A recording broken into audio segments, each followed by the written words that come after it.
Oui, merci. Moi, je voulais vous parler de l'exemple du lycée Berthelot à Toulouse.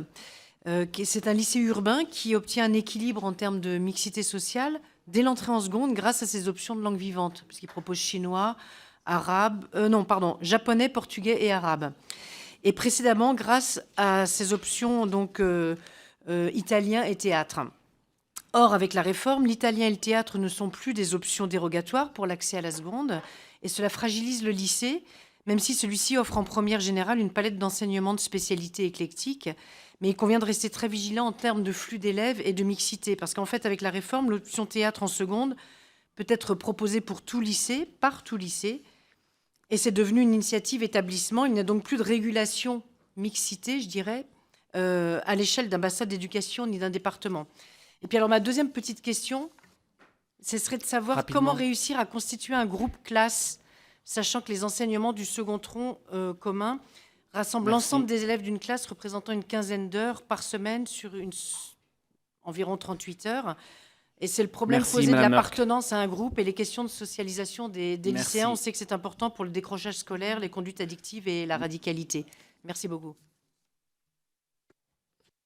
Pour la deuxième partie, le conseil de classe va être refondu. Il y a des expériences sur le terrain qui se font. Je suis allée dans un lycée de la banlieue parisienne où il faisait plus le conseil de classe comme d'habitude. Il faisait un conseil de classe pour le tronc commun et une sorte de speed dating pour écouter les professeurs de spécialité, pour que les professeurs de spécialité rencontrent le professeur principal et aient mieux connaissance des élèves. Mais il y a une vraie réflexion qui se fait sur le terrain. Il y a un autre établissement, il réfléchissait à un tutorat, un professeur qui suivrait un groupe de 12-13 élèves.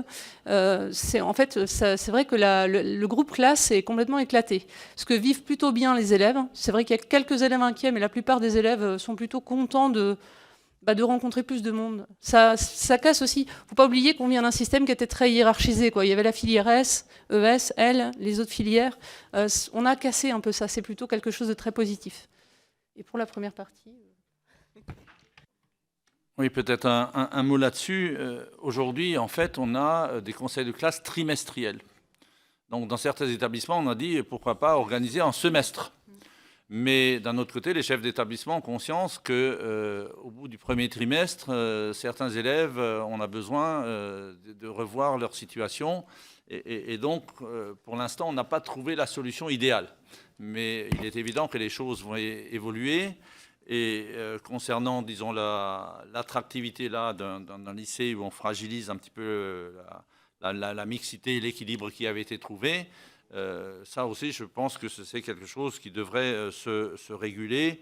Et donc aujourd'hui, en fait, un des objectifs, c'est évidemment de permettre aux enfants de s'exprimer différemment. Avant, certains avaient besoin d'avoir comme repère le groupe classe pour se sentir en sécurité, surtout des enfants en difficulté.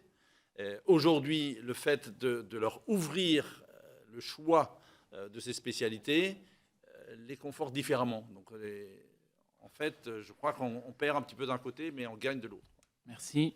Sur la première partie, c'était sur les options. Il faut qu'il y ait un regard sur quelles options peuvent être maintenues.